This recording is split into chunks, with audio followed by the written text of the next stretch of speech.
Hello, what up, everybody? I have a recap of day 5 of the Diddy case. With that being said, let's get on into it.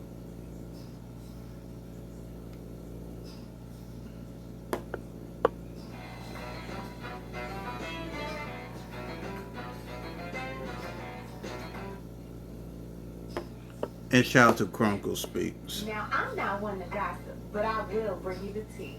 Welcome to Chronicle Speaks. Please, I don't have any time for any gossip now. Eh? Yes. So today is Diddy trial day number 5. Now, to recap what happened in trial day number 4, Cassie Ventura, Diddy's ex-girlfriend, and the prosecution star witness was back on the stand. Now, her testimony continued to be gut-wrenching, raw, and deeply emotional. She described how she lived in constant fear during her relationship with Diddy, even saying that it felt like she was a prisoner. According to Cassie, Diddy demanded control over almost every aspect of her life, from who she talked to how she dressed, to what type of music she made. Now, Cassie brought up bouts of jealousy when she would see Diddy with Kim Porter or even with Gina. She said she was starting to feel like the side chick. She brought up her relationship with Michael B. Jordan and said that there was pretty much cheating on both ends. They were both toxic, but Diddy would take it to another level and would just be explosive. Now, there was a moment that hit everyone in the courtroom when Cassie described how she allegedly was instructed to smile in public even after being physically abused. Now, she said Diddy would manipulate her by gifting her things after violent episodes, creating a twisted cycle of abuse, apology, and control. She hinted that his wealth, fame, and influence helped protect him for years. Now, it took a while, but at times, Cassie was able to let her guard down during cross-examination and speak about her and Diddy's shared drug use.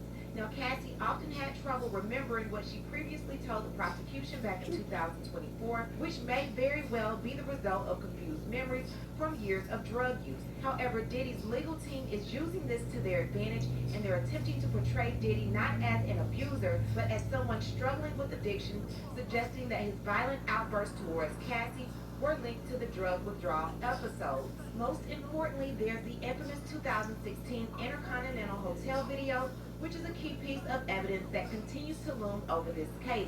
Now, today, court will resume with the continuation of Cassie's cross-examination, followed by redirect from the prosecution. Now, Cassie, who is currently 8.5 months pregnant, was promised that this will be her final day on the stand. Let's see if it happens that way. We are going to get into this case, day number 5, and so much more. But before we do, please be sure to subscribe to this channel and hit the bell for notifications so you don't miss out on any news regarding this story and so much more. Now let's get back into it. So early this morning, the government sent a formal request to the judge asking for a strict time limit on the defense's ongoing cross-examination of Cassie Ventura due to the concerns over delays, inefficiency, and her advanced pregnancy. Now, the government is requesting Cassie's cross-examination in by 4:30 p.m. today, and they're requesting for the judge to use his authority to stop the defense from extending cross-examination into next week, and the court would take Cassie from what they argue is unnecessary, repetitive, and potentially harassing questions, especially because she's over 8 months pregnant. So Sean Combs is in the courtroom this morning as lawyers on both sides discuss the timing for the rest of Cassandra Ventura's cross-examination and potential evidence with the judge. Judge Subramanian says the government has said that the defense cross-examination can go until 4:30 p.m. today, and they'll limit themselves to 30 minutes for the redirect. Combs' attorney Anna Marie Estavo says, "We have evidentiary issues." The judge says, "Tell me about them. Should have been in writing." I'm telling you right now, this judge does not play with wasting time and disorganization. Estavo said, "We don't understand why they are taking time objecting to our exhibits." The prosecution Johnson says they are proposing to use a video of Mr. Combs walking in nature, talking about God. It is improper, inviting jury nullification. The judge says, let's hear it. So let me give you some context. Now, prosecutors raised concerns about a video from the defense that showed Combs walking through nature and said they worried that it could be used to seek sympathy from the jury. The defense said Combs sent the video of him hiking to Ventura from rehab a month after the Intercontinental Hotel attack back in 2016. So after the judge says, let's hear it, it begins to play. Combs is speaking about God. Estavo says this was about him being in rehab which Ms. Ventura did remember, so we want to refresh her recollection with this. Prosecutor Johnson says it cannot be played for her in front of the jury. Estavo says, we have headphones. So after some back and forth, the defense assured the judge that they would not try to submit it as evidence. They only plan to show Ventura the video with the headphones so the jury can't hear. If she says she does not remember Combs going to rehab, then this is the proof. So in walks Cassie, wearing a wide-shouldered striped suit jacket, an oversized button-down shirt similar to her outfit yesterday. She took a breath as she took her seat in the witness stand and appeared ready to get things going again. So the defense attorney, Anna Estavo, has picked up exactly where she left off on Thursday, discussing Sean Combs' state of mind around the 2016 Intercontinental Hotel incident, where he was caught on surveillance video assaulting Cassandra Ventura in the hallway. Defense says, you believe Mr. Combs was blacked out for the Intercontinental event. I believe he was intoxicated. Everyone's definition is different. But you said blacked out. What did you write here? When you get effed up the wrong way. You meant drugs? Yes, and alcohol. Here Mr. Combs writes to you, I am so horny for you. She responded, you are? Why? What made you feel that way? On the stand, Ventura agreed with the defense lawyer that it was a little strange considering what had happened. Defense says, here Mr. Combs is asking you for sex soon after the Intercontinental, right? Ventura says, I was saying who he felt. What did you write back? I wrote, we need a different vibe than last Friday at the Intercontinental. Mr. Combs wrote, F-U-C-K, Friday. I don't even want to do that again. What did you write? I wrote, laugh out loud, true. Mr. Combs suspected you of having an affair with someone else in the industry. What happened when he took your phone? Cassandra Ventura testified that Sean Combs snatched her phone out of her hand while they were in a car together August 2016. And he ran down Wilshire Boulevard, Los Angeles with it. Now he has suspected that she was dating a professional football player while the couple were on break. He even called the man. He ran off with the phone for hours. When Cassie returned home without her phone, her mother called the police. The defense is cataloging incidents of extreme jealousy by Combs. Estavo says the person you were having an affair with, an NFL player, I don't know if he's playing anymore, but he was an NFL player and he was jealous. Wasn't there a time he found out that you were dancing with someone in the entertainment industry and took your phone, right? I don't remember. It was Chris Brown. I was not dancing with him. Look at this. It's from 2013. Oh, now I see. What else did Mr. Combs take? My car, my passport, when he was angry. Let's refresh you about Mr. Combs being in rehab. I vaguely remember that. Why did you go to Sedona? I went to Arizona to get away from the drugs. I'm going to go to a new topic. Mr. Combs told you to get a video you heard about. What did you write? I wrote, you keep putting me down. Okay, so I'm going to play you some audio. Ventura's in the audio saying, if you saw a video of someone effing me, who was effing me? You have it. Why didn't you show me? Because I'm not disrespectful, bro. If you don't show me, I will unalive you, cut you up. What the? The audio continues. I will effing unalive you.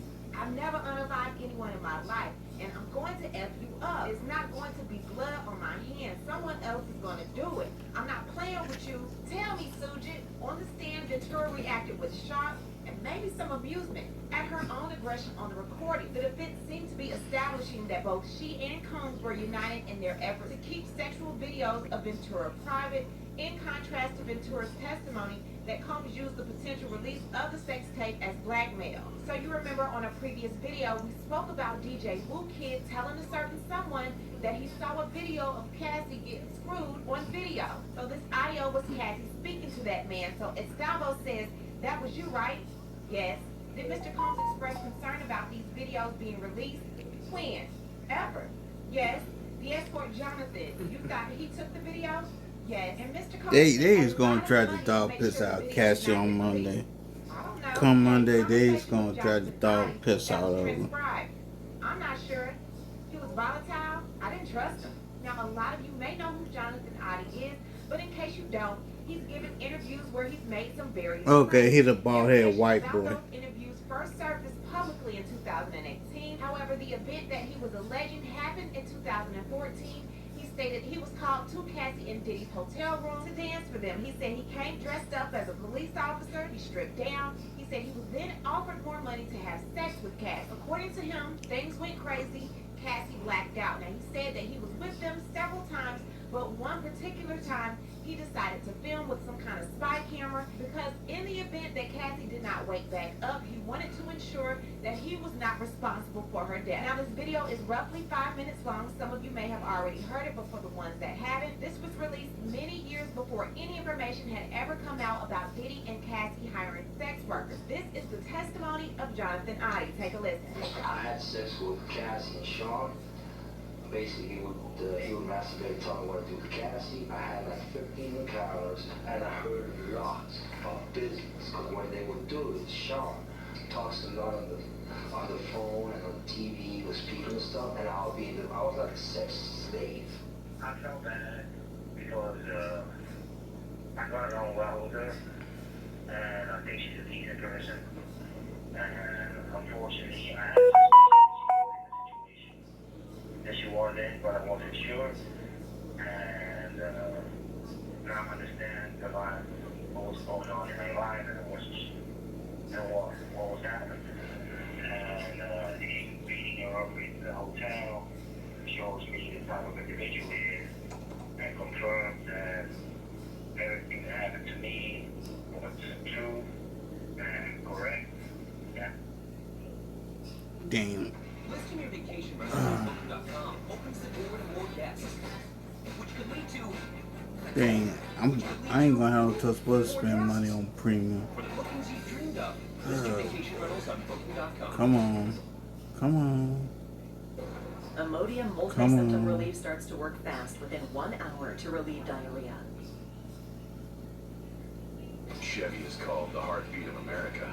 Like the people who keep this country moving. For them, only America's most dependable truck will do. In every Chevy truck, dependability comes standard. Chevrolet. Together, let's drive. It's recording month at Sweetwater. Save big on AKG microphones, including the legendary C314.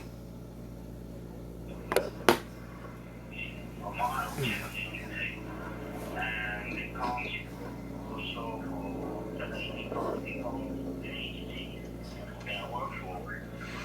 Yeah, he look like a pillhead too.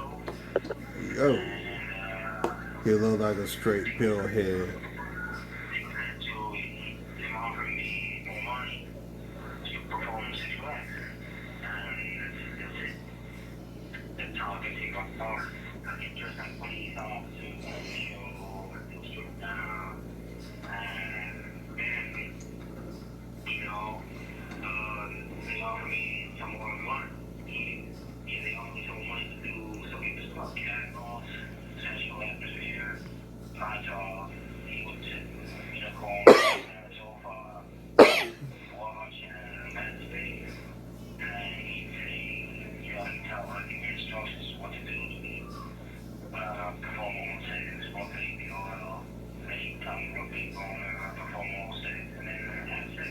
How many times did you have sex with Cassie?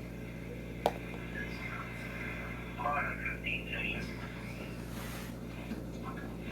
And what did you get paid?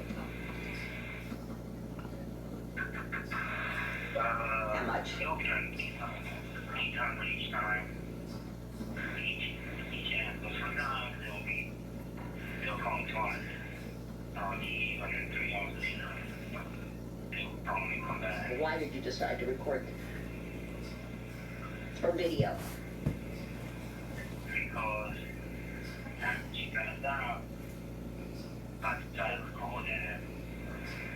So in the event anything worse happened, like if she died, or anybody died, there will be no camera, no video, whatever. So I wasn't responsible for any of that. So you were beginning to worry about her doing drugs. I mean, like about her dying, or him dying, or somebody dying from the drugs, and that you would be held responsible. So you brought a video. What do you brought your phone? No, I had a USB video memory stick done through spy shop, and I put it on the table. In the living room table of the hotel upstairs. I just filmed it. And got described. And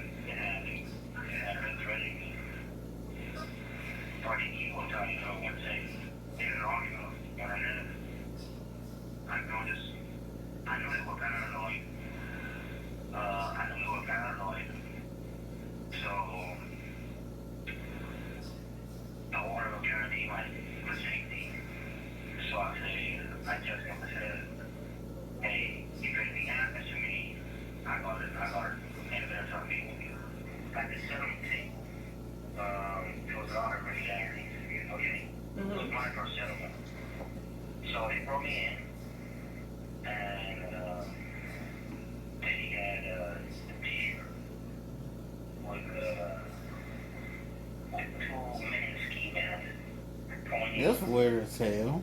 making gun signs, okay? Mm-hmm. And it was black and white, and it had a red frame, okay?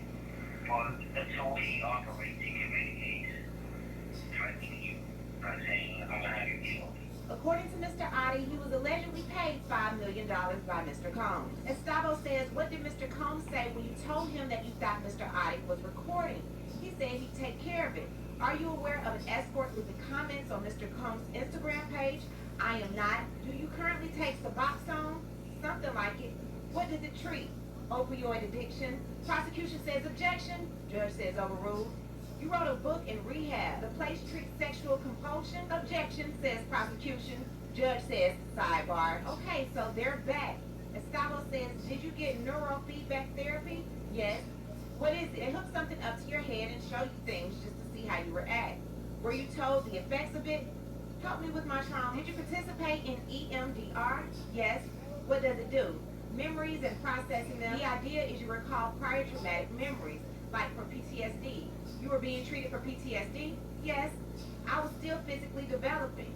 You were 22? Women keep developing after 22, don't you think? But you're not suggesting that you were still physically developing after 22. I am not. This message is about having a freak off without ketamine, right? Prosecutor Johnson says, may I confer with counsel? Judge says no, but we'll take a break. Judge leaves. More coming. So the jury is out, and the judge says witness list by Sunday 5 p.m. But will this and other filings, which are clearly judicial documents, be in the docket?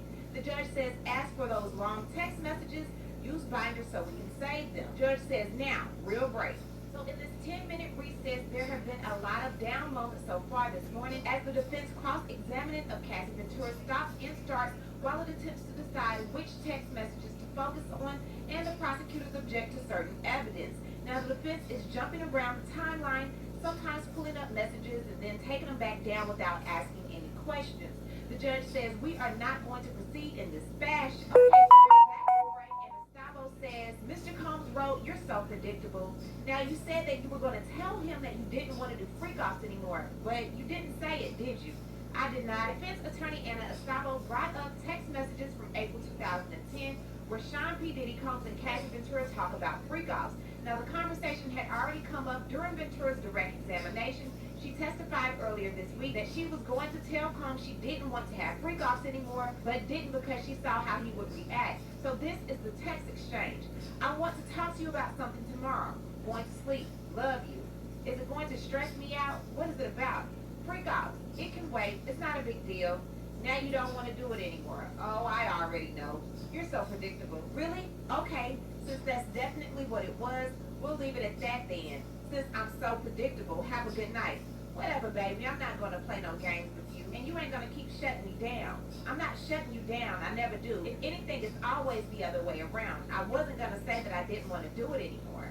Here you suggest freaking off with a girl. Combs messages her back. What makes you want to do that? They did not linger on the exchange. You say you found a photo of Mr. Combs with Gina while you were staying with your parents in Connecticut, right? Yes. You decided to break up with him, and he didn't threaten you, but suggested couples counseling?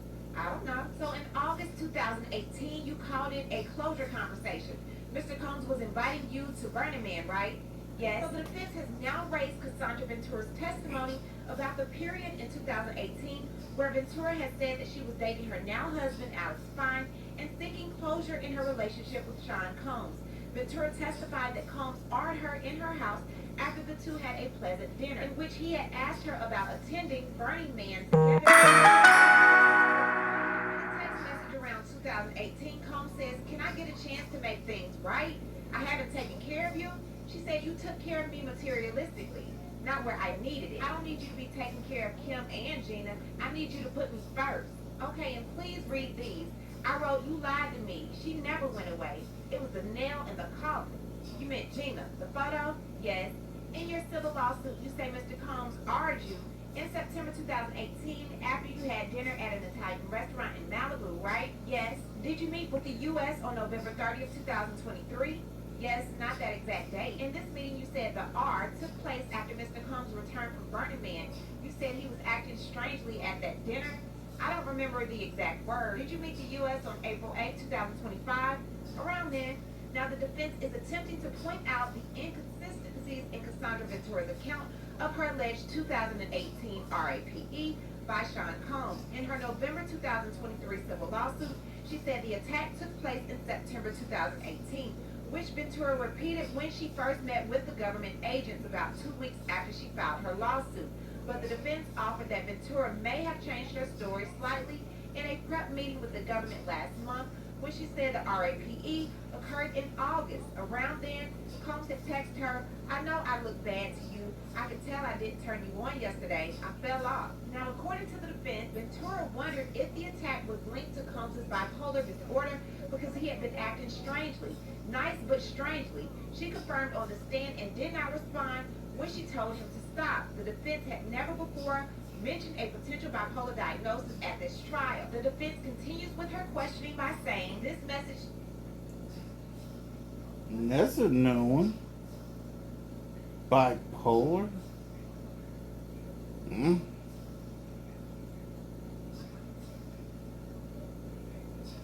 Mm. To FB, who's that? Frank Black, a name he used. He wrote, "I'm in an investors conference. We'll get back to this. You still have love for him? I don't hate him. I have love for the past and what it was." Okay, so they have another sidebar. After that sidebar, the defense says, "You wrote, I didn't mean to be a bitch. I just don't get the time." He writes, "Just need you to be positive." Correct? Yes. Okay, so DX1309. This is about the yoga instructor. Yup. Ventura texts, "I hear you're dating. I didn't know." Combs denied it, saying, "I'm not dating. Dating who? I'm not dating." Ventura responded, "Maybe you've been going on dates all along." She later said, "I actually need to stop even caring." Combs asked her, "Do you want to start dating? If you are, let's just talk about it." At this point, Ventura was already dating her now husband, she testified. Estevos says, "You mentioned not caring, but you did care, right?" "Yes." "What did you write?" "I wrote, I do love you. I would just prefer not being one of your girlfriends. Let's get up tomorrow, right? I'll do studio from 6 to 9. He writes, "Can I hold you, or are you just going to break up with me?" And you write back, "Well, we can embrace it, laugh out loud, and you wanted to hug him, right?" "That's what I said." "Did you have sexual intercourse with Mr. Combs that night?" "I did." "And during that, your now husband FaceTimed you?" "Yes." "Your now husband didn't know that you were with Mr. Combs at this time, right?" "I don't know what he knew. Later he discovered it." "Objection," says prosecution. Judge, overruled. "You didn't tell your husband that you were RAPED, not that evening." So while Estavo is going through these breakup text messages and everything going on with the RAPE with Cassie, she's letting her know that not once did you bring up the attack to Combs when they discussed the last time they had seen each other. And Ventura agreed that she did not mention it. Ventura said that her now husband, Alex Fine, eventually found out about her having intercourse with her ex as well as the alleged RAPE, and when he found out, he punched the wall. Estevao brings up text messages from October 2018 after the alleged RAPE, and Combs said, "I'm going to fall back," and wanted her to call him when she needed him. Ventura said she wasn't sure how to handle things, and in part, "I'm lost without you." Estavo switches gears and she says, "After Miss Porter's memorial service, you wrote to him that you were going home. Why had he called Kim his soulmate? What was the 11 years about?" "Yes." "That was hurtful?" "At that time, yes." "And after the memorial service, you never saw Mr. Combs again, right?" "I did not." "He let you go, right?" "I never saw him again." "I don't know about letting me go." "You got married to the love of your life, right?" Judge says it's time for lunch break. Come back at 1:10. Okay, so they're back, and the judge says, "Let's get this done before the jury returns." Estavo says, "Still think it's appropriate for this message to come in." Prosecutor Johnson says, "We still have issues with phrases like, 'I'd like to reconnect.'" Prosecutor Johnson says, "What state of mind is it being offered for?" Judge says, "There are portions that are properly admissible, so this needs to be redacted if it is going to be admitted into evidence. For example, in the 5th paragraph, 'I've been getting my life together.' No." Estevao says, "We can get that in through other exhibits." Judge says, "You can redact it right now." Estevao says, "I will do it right now." Defense says, "I want to say we are going to finish with Cross faster than we thought, probably before the next break." Ignipolo says, "May I speak with the government for 1 minute?" Judge says, "Bring the jury back." So Ms. Cassandra Ventura walks back in and sits at the witness stand after a lunch break. Now, according to the defense, the cross-examination is almost over. Gustavo says, "We're almost finished." Cassie says, "Thank you." Now, Cassandra Ventura testified that even after their final breakup in 2018, he sometimes reached out to her. The jury is seeing affectionate, even gushing texts that he sent her over the past 6 years. He congratulated her on her first pregnancy, told her that he had a dream about her. In 2020, he said, "You're one of the greatest women in the world, and don't you ever forget that." Ventura agreed with Combs' lawyer that these were the kind of sentiments that she wanted to hear from him when they were together. She said, "We should talk about closure." Mr. Combs sent a tear-faced emoji. He said, "You were always my ride or die." I thought it was nice. You've been craving it before. I don't think I'm craving it now. He shaped you over 11 years. Silence. You shaped each other? Yes. Your husband's a physical trainer? Yes. The house you grew up in Connecticut was relatively modest compared to mansions, right? Yes.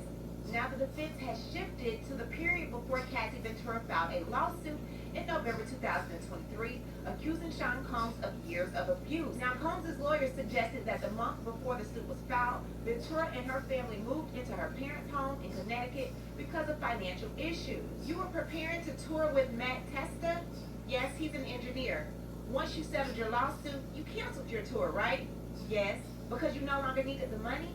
No, that wasn't the reason. Cassie claims that the reason why she moved in with her parents is because she wanted to be on the East Coast. Prosecution says after the hotel video came out, you posted on Instagram that domestic violence is the issue, right? Yes, I still feel that way.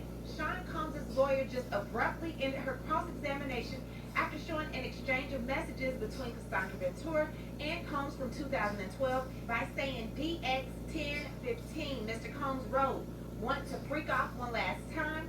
What did you write? "I don't want it to be the last time. I want to freak off for the first time for the rest of our lives." Combs' attorney says, "No further questions." Prosecutor Johnson picked up where the defense left off.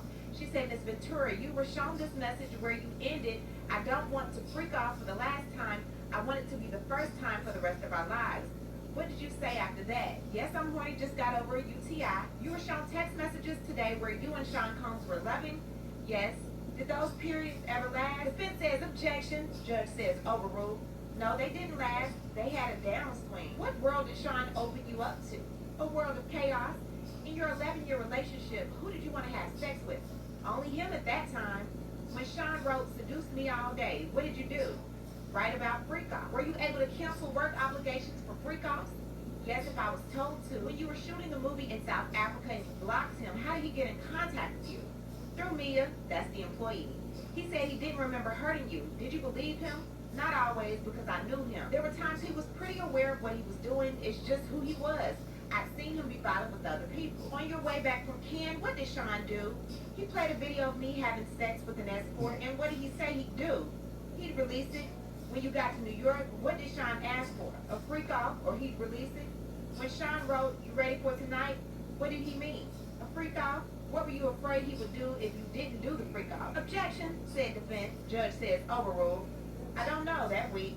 "Next question," says the judge. "Do you have any doubt that Sean argued you?" "Objection," said defense. Overruled. "I have no doubt." "After Sean argued you on August 18th, did you later have consensual sex with Sean, during which your now husband FaceTimed you?" "Yes." "Why did you cancel your tour?" "After I filed my lawsuit, I was overwhelmed. Addressing the past, the way that I chose, I was overwhelmed. I didn't want to go." "Do you plan to file more lawsuits?"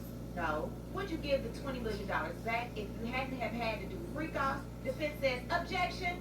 Judge says overruled. "I would give it back to get my agency back." "Did he beat you during freak-offs?" Cassie says yes and starts crying. "Were you open to freak-offs?" "At the beginning." "Did you tell him when you no longer wanted to do them?" "Yes, more than once." "What concerns did you have about saying no to freak-offs?" "Safety, career, love." No further questions. Judge says, "Mr. Sabo, you knew Mr. Combs' sexual preference was these freak-offs, right?" "I learned it was part of being his girlfriend." "Yeah." "You kept your old device?" "Yes." "And the freak-offs, in this case, they were all on those devices you kept from 2012 and 2014? "I don't know what year." "You were able to stand at his side at the Met Gala. Being his girlfriend gave you access to producers, right?" "Yes." "Beyond Kid Cudi, what other musicians were you put in the studio with?" "Were you put in the studio with Nicki Minaj?" "Yes." "You were put in the studio with Lil Wayne?" "Yes." "And with Rick Ross and Pusha T, right?" "Am I forgetting any names?" "You've got a lot of names." "You were given opportunities in terms of your ability to access contacts in the entertainment industry." "Yes, sometimes crimes they were given, but they were earned as well. The defense asked Cassie about Sean Combs' tendency to be controlling, suggesting that she might not have received special treatment as a singer on his label, Bad Boy. Were you aware of him being controlling of his other artists on the label? I was aware. Defense attorney Estebo asked Cassie to confirm that Sean P. Diddy Combs let her out of her recording contract when their relationship ended. She said, I had to fight my way out of that contract, but acknowledged that eventually she was able to break ties with Bad Boy Records. You are self-conscious about your musical talent, right? I wouldn't say that. You had a bad performance on 106 in Park. Early in my career, you did music videos. Were they successful? May we go to a brief sidebar, says the judge. They go into a sidebar. D-Rock was like a member of your family. Yes, like a brother. The assistant, Mia, you had a friendship with? Yes. Okay, here you begin with an explicit message and he responds with one. You were actively sexting? Yes. You stated that you were feeling overwhelmed after filing the civil lawsuit, right? Yes. You recently received a settlement from the Intercontinental, right? No. You made a demand? Yes. $10 million, maybe. Judge says anything further?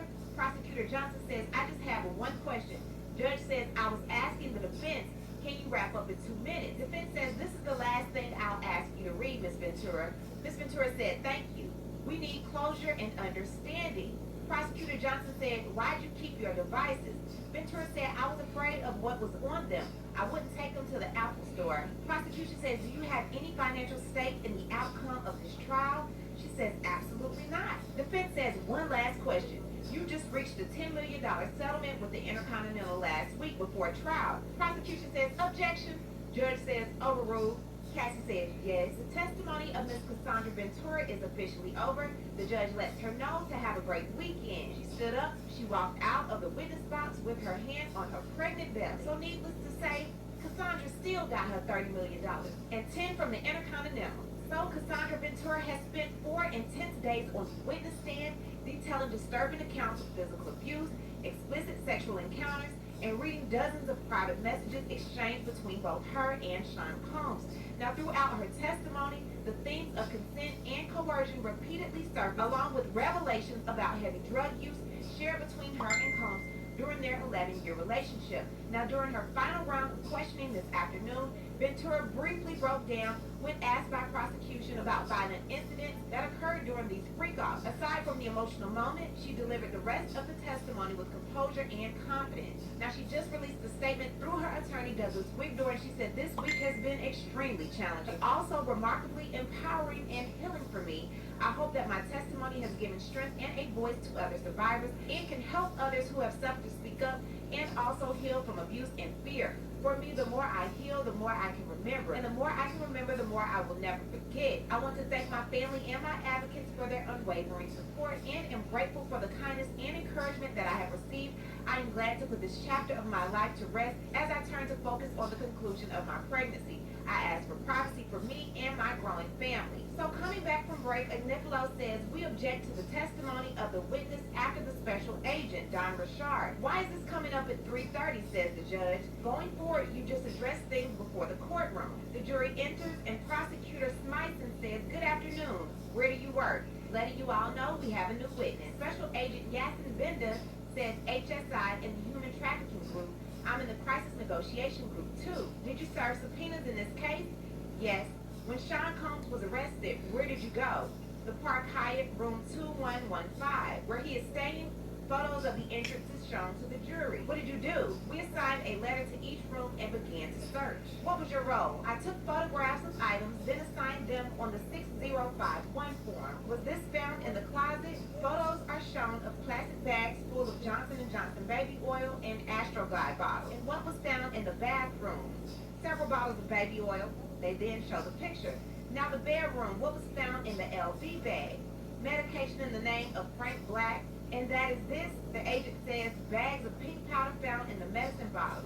Stipulation shown agreeing it was found and tested by Customs and Border Patrol lab. Prosecution says, reading from the strip, the pink powder was found to be ketamine and MDMA in the bottle. So we find out that Diddy was bringing pink Tucci in the hotel room while he was waiting for the feds to come and pick him up. Also, you may remember the notorious B.I.G. used to refer to himself as Frank White.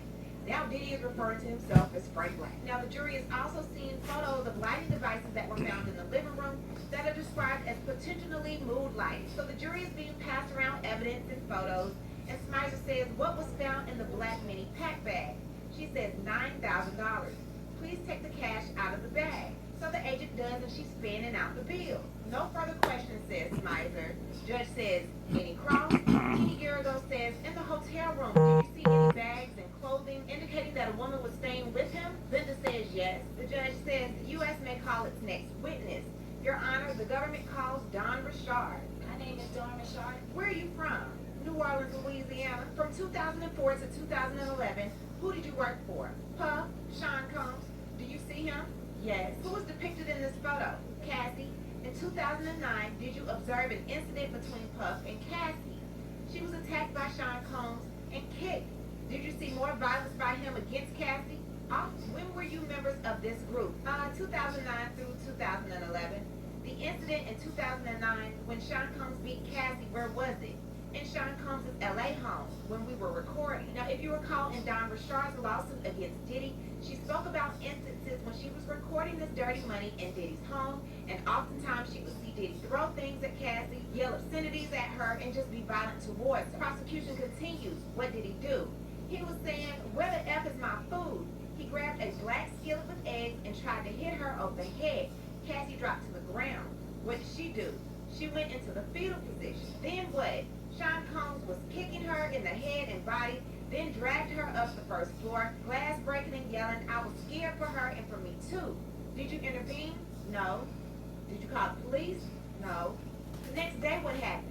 Sean said that it was passionate and she was okay, and that it would be better if we don't talk, that people could come up missing. How did you understand that? Deaf.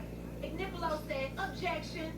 Judge says, sidebar. Judge says, jury, you can leave for the weekend, watch the Yankees play the Mets or the Knicks. If you're not into sports, there's a lot going on. See you Monday. The jurors leave. Judge says, Miss Richard, you can leave. Well, that was a lot to take in for today. You know we'll be down in the comments talking about it. See y'all Monday.